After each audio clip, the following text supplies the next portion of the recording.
टिक news. Bihar की राजनीति में अगर देखा जाए तो मुख्यमंत्री नीतीश कुमार पर अब आरजेडी नेताओं का हमलावर होना बड़े सवालों की तरफ इशारे करता है। हमलावर यानी कि कहीं न कहीं तंज कसना, कहीं न कहीं शिकायत दर्ज कराना, कहीं न कहीं धमकी देकर अपनी तरफ से उनके खिलाफ जाना। अब ऐसा कैसे हुआ जानिए। दरअसल बिहार कैबिनेट की बैठक में बीते मंगलवार को जबरदस्त हंगामा हो गया। हंगामा कुछ ऐसे हुआ कि कृषि मंत्री सुधाकर सिंह ने मुख्यमंत्री नीतीश कुमार को इस्तीफा देने की धमकी दे दी। अब कृषि मंत्री सुधाकर सिंह जो है राजद से आते हैं, यानी कि लालू प्रसाद यादव और तेजस्वी यादव के ताकतवर नेता है वो।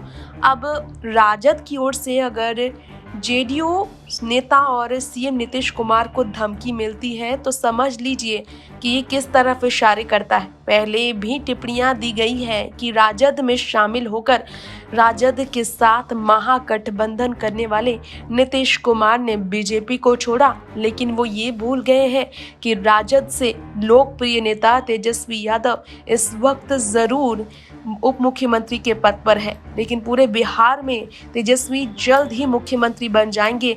इस तरह के हंगामे जारी है और ऐसे में राजद का देखा जाए तो जेडीयू पर हमलावर होना बड़े सवालों की तरफ इशारे करता है। क्या प्रधानमंत्री बनने का सपना देख रहे नीतीश कुमार खुद ही अपने पद से इस्तीफा देंगे? क्योंकि इस्तीफा की धमकी उन्हें ही कृषि मंत्री सुधाकर सिंह ने दी है।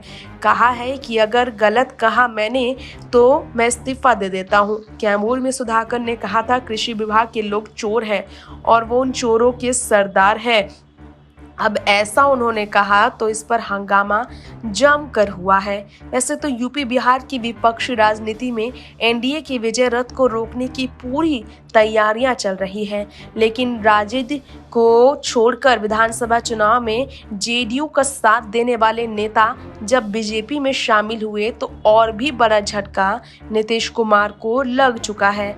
आप जानते ही हैं, आप सभी जानते ही हैं कि जेडीयू को मदद करने वाले नेता अजीत यादव ने बीजेपी का दामन थामा और महागठबंधन की सरकार को बड़ा झटका लगा है। बीजेपी के प्रदेश अध्यक्ष संजय जायसवाल ने उन्हें अपनी पार्टी में शामिल कराया और इस तरह से बीजेपी से झटका खा रहे नीतीश को राजद से भी निराश होना पड़ रहा है।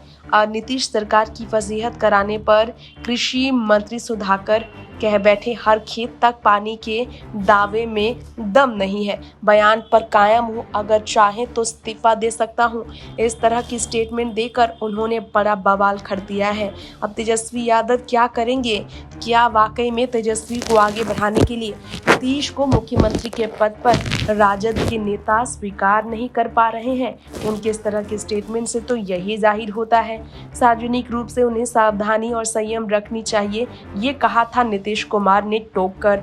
इसी पर भड़क गए राजद के नेता मंत्री। बता दें कि सुप्रीमो लालू प्रसाद यादव, तेजस्वी यादव जो भी कहेंगे उनको मंजूर होगा, ये सुधाकर ने कहा था।